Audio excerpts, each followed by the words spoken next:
Trailblazers and Trendsetters. I wanted to make sure I said it right. I'm Carrie Johnston. I am the chair of the Community and Member Involvement Working Group.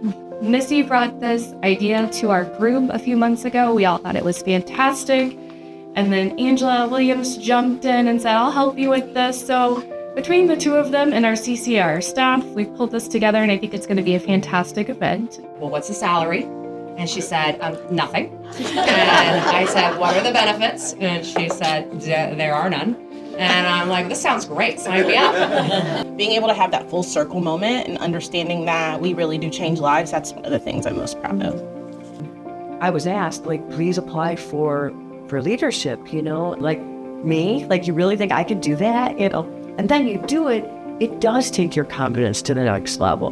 Listen to a lot of podcasts and webinars, learn all you can, and set limits. It took me years to be able to set limits with people. Don't let your failures define who you are. I'm sure all of us have canceled plans, vacations, worked holidays. I've shown houses on Easter, Thanksgiving. I said yes to everyone. And then I started realizing this business is just going to eat me up. I needed to start prioritizing what kind of clients do I really want to work with, and who should I be saying yes to? So I put it on the market for him, and I don't remember how often it was shown or what happened, but anyway, he was difficult from the very beginning. And he called me one time and he said, you're not making me feel very sexy. I said, I didn't know that was my job. So, I think that was the first client I ever fired, and it felt so good. If we look around the room, we see that there are disparities in just representation. So there's a lot of reasons for that. Black people couldn't participate in an AR until 1961. And fair housing didn't come around until 1968. So just for context, my parents born in 52 and 53. So they were born in a world where real estate was not accessible to them, real estate professions were not accessible to them. So I think that's just going to naturally create the disparity in our professional industry, but also home buyers who are Black are only 3%. That's something, regardless of what you look like, you should be concerned with. I think setting an example for other women in the business has been huge for me. Having been a past president of Three Rivers Association in 2015, I should say an eligible candidate for the 2025 Illinois Realtors Treasury has been a goal and a dream of mine. And just being to this point with 2 weeks to go has been huge a huge turning point in my career, to be at this point and be able to put yourself out there. And it takes a lot sometimes, and it's that little push from others to get you to that point, but that's probably, at this point, the highlight in my career. I was invited to an event to welcome one of our local congressmen who was coming to the University of Illinois for something, so they were having a luncheon. And they were trying to put together all the, important business people in the community. And I walked into the event, and I was there, and there was one other woman in the room, and there were no people of color in the room. And I remember sitting there thinking, in the city of Champaign or Champaign-Urbana or Champaign County, are we really saying that the only people with enough significance to be in this room are all white males? That you need to think broader than that, and you really need to think about what's going to reflect our community as a whole, because in our community in Champaign County we have about 145 different countries represented, and so that just gives you some breadth of how diverse we are, and really be mindful of how do we get a little bit of all of that in the room with us. It's so important that we make it worth it, so that, I have these moments where I'm doing things that I feel like are amazing, that I've always wanted to do since I was a kid. And I'm like, this is what I do everything else for, so that I can give myself the life that I've always wanted. Taking it to that next level does help you build confidence. And I think the more you're involved and the more you give back.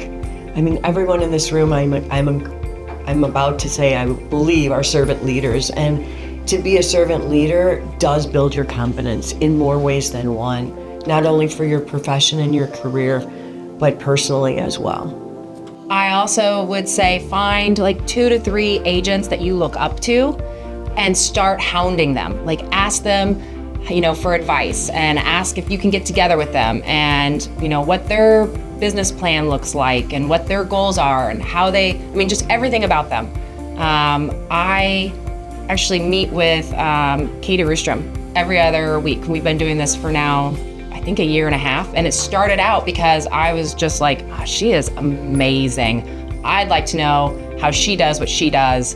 And then it turned into this incredible friendship.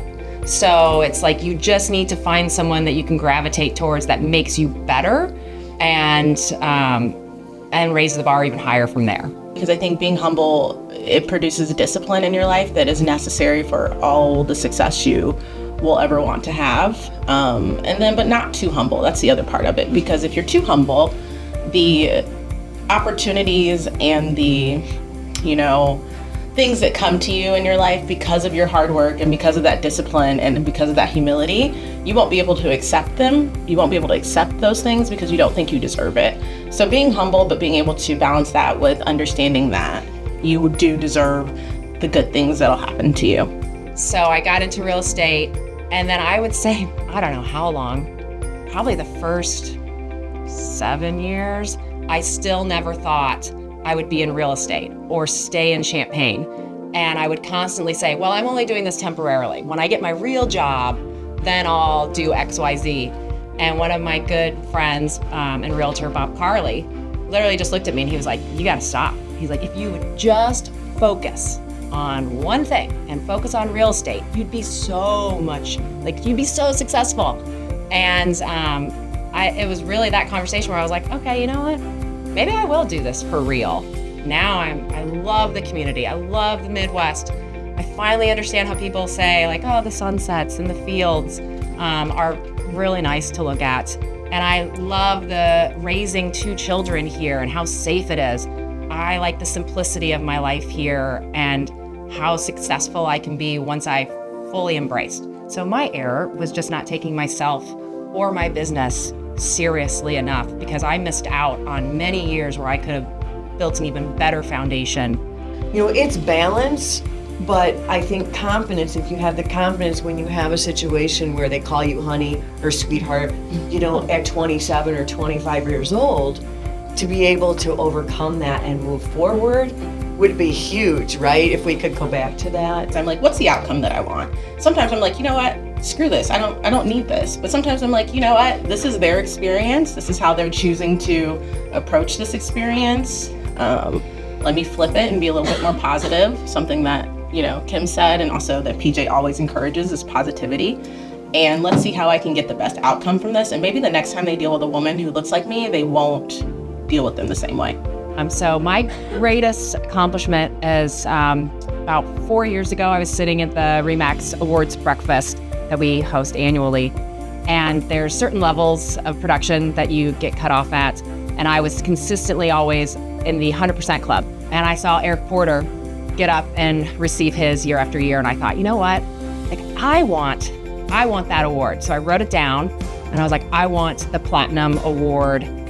And literally the very next year I was walking up to grab my Platinum Award. And I've done that now, I think 4 years in a row. I'll be hitting that again this year. So I'm a standalone. I don't have an assistant. I don't want an assistant.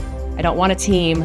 And so it's been really amazing to see myself push and do that each year. Mm-hmm.